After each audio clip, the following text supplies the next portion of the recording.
Have you ever felt like life's a relentless tug of war? You pull harder, plan meticulously, yet it feels like the universe has its own agenda. Sound familiar? Here's a truth most people overlook: the more you resist, the more life pushes back. What if the key to happiness isn't about controlling every little detail, but about learning to flow with life's rhythm? Counterintuitive, right? You know, life doesn't stop throwing curveballs, does it? The moment you think you've got it all figured out, reality hits with its own plans. But here's the thing: fighting reality is like arguing with gravity. It's pointless. Accepting reality doesn't mean giving up.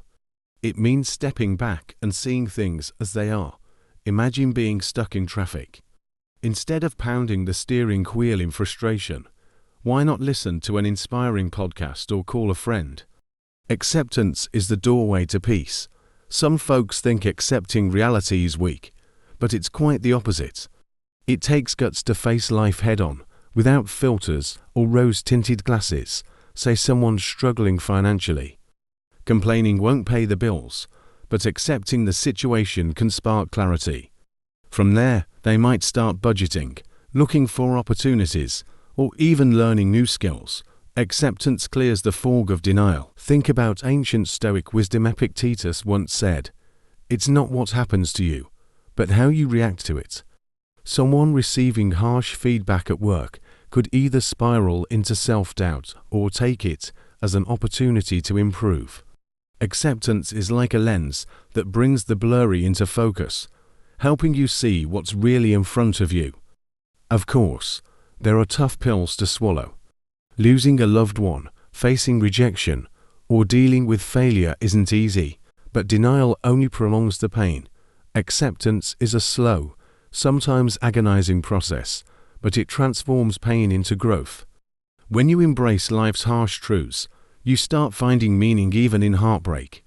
Here's the kicker: once you stop resisting reality, you free up energy for what truly matters. You flow with life instead of fighting it, and when you begin to flow, you open the door to something extraordinary. Ready for the next step? It's called detachment. Detachment often gets a bad rap. Some think it means not caring, but that's far from the truth. Detachment is about letting go of the need to control outcomes. Imagine holding a handful of sand. The tighter you squeeze, the more it slips through your fingers. Life works the same way. When you detach, you stop suffocating your dreams and give them room to breathe. It's not about abandoning your goals, but releasing the fear of failure that keeps you paralyzed. Have you ever noticed how people cling to things: jobs, relationships, even opinions? It's like they're carrying a backpack filled with bricks. Letting go doesn't mean throwing the backpack away. It means unpacking what's weighing you down. For example, a person obsessed with success might focus so much on the destination that they miss the journey. Detachment helps lighten the load, making life's path less burdensome. Take relationships as an example. Loving someone while being detached sounds counterintuitive, but it's liberating. Instead of smothering them with expectations, you allow them to be who they are. Detachment doesn't weaken love, it strengthens it. A parent who detaches learns to trust their child's choices, fostering independence and respect. It's also worth mentioning how detachment applies to your goals. Sure, strive for that promotion or dream house, but don't let it define your worth. When you're attached to outcomes, setbacks feel like personal failures. Detachment shifts the focus to the process, making each step fulfilling. That way, even if things don't go as planned, you'll still walk away richer in experience. Here's the magic: when you let go, you gain control not of the external world, but of your inner peace. Detachment isn't about avoiding life. It's about engaging with it fully, without fear of loss. And once you've embraced detachment, the next step unfolds naturally, being fully present in the moment. Ever noticed how much of life we spend somewhere other than here? Our minds love wandering to yesterday's regrets or tomorrow's worries. But life, it's happening now. Being present isn't just a concept. It's a skill. Imagine sipping your morning coffee. Instead of gulping it down While scrolling your phone, take a moment to notice the aroma, the warmth, the flavor. That's presence, a simple act, but transformative. Presence in the moment isn't about ignoring the past or future. It's about anchoring yourself in the now. Let's say you're having dinner with loved ones.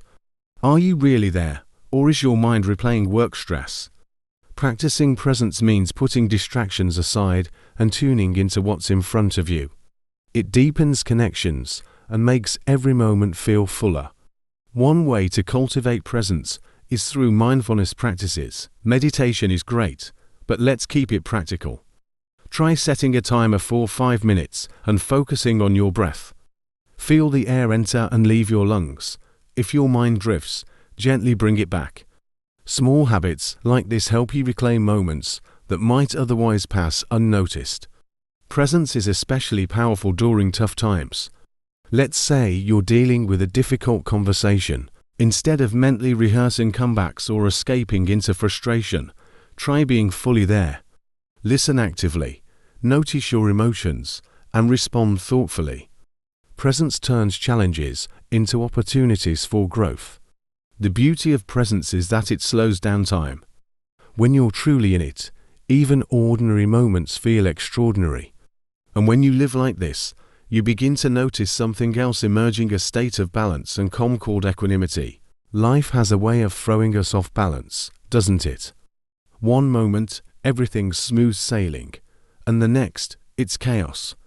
Equanimity is the secret weapon that keeps you steady. It's about staying calm and composed, no matter what life throws your way. Picture yourself in the middle of a storm, resisting, not panicking, just observing. That's equanimity, the eye of the storm within you. Think about it. How often do we overreact to minor inconveniences? Spilled coffee, missed calls, bad traffic. These things happen, yet we let them ruin our day. Equanimity teaches us to pause and breathe. It's not indifference, it's choosing peace over drama. Instead of letting the coffee spill control your mood, laugh it off, grab a napkin, and move on. Ancient philosophies often championed equanimity. The Buddhists call it upika, and the Stoics saw it as the ultimate virtue. Take Marcus Aurelius, for example. He wrote, "You have power over your mind, not outside events. Realize this, and you will find strength." Practicing equanimity means knowing where your power lies and letting go of what's beyond your control. Developing equanimity takes practice. Start by responding to small challenges with calmness.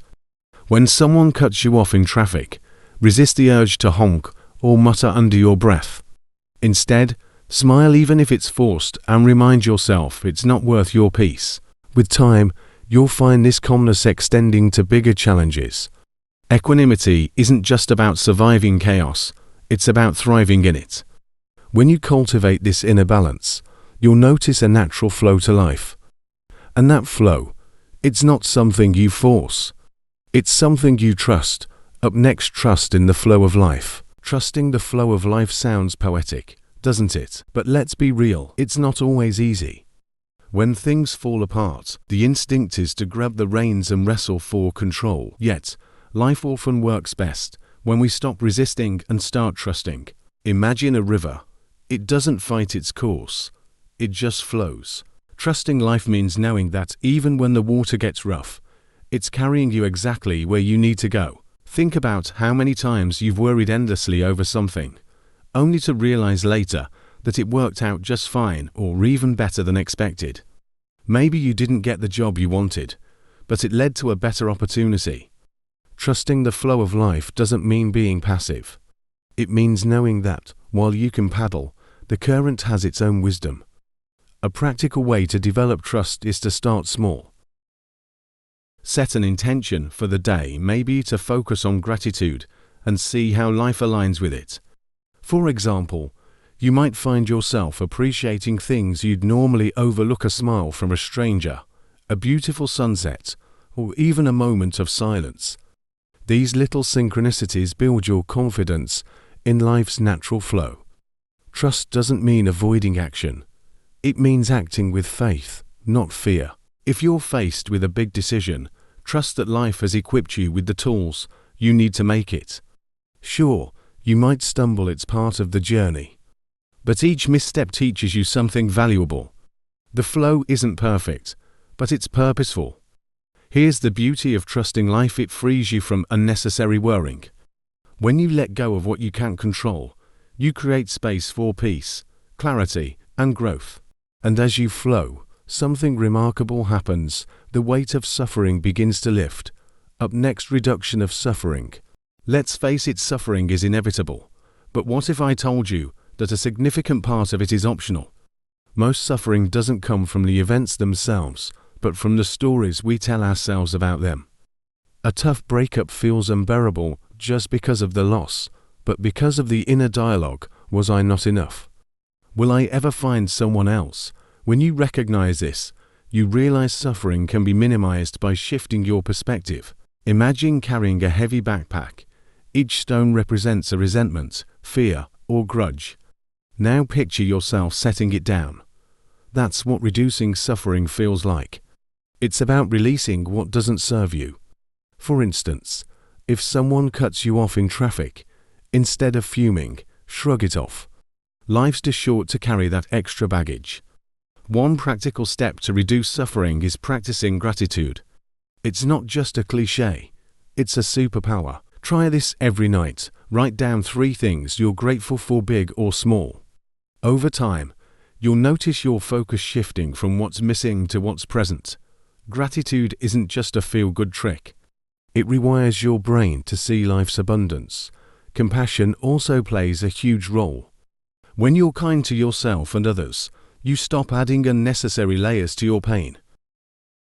For example, if you make a mistake at work, instead of berating yourself, ask, what can I learn from this? Similarly, when someone lashes out at you, consider what they might be going through. Compassion reduces suffering on both ends. Reducing suffering doesn't mean eliminating it entirely. Pain has its place. It teaches, humbles, and shapes us. But when suffering lightens, you find clarity and strength. And with that strength, you can embrace something even more powerful: practical wisdom. Wisdom isn't just about knowing. It's about applying. Practical wisdom bridges the gap between theory and action. Think of it like this: you could read every book on swimming, but you won't learn until you dive into the water. Wisdom is forged in the messy, unpredictable moments of life. It's not about always having the right answer. It's about adapting and growing as you go. Let's make this tangible. Suppose you're in a heated argument. Theoretical wisdom might tell you to stay calm, but practical wisdom knows when to speak, when to listen, and when to walk away. It's about reading the room, understanding emotions, yours and theirs, and responding in a way that aligns with your values. One way to cultivate practical wisdom is through reflection. At the end of each day, ask yourself, what went well?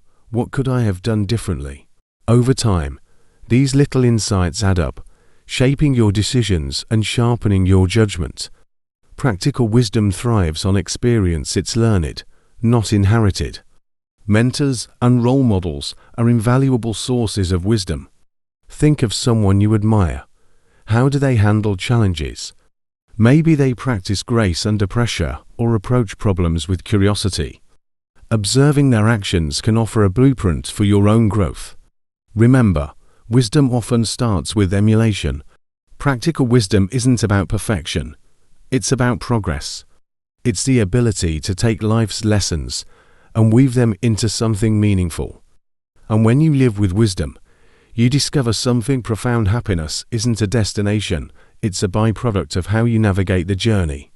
And with that, you've unlocked the tools to live with happiness, inner peace, and emotional resilience.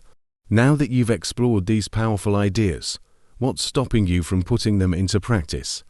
Imagine how your life could change if you embraced acceptance, mastered detachment, stayed present in the moment, and cultivated equanimity.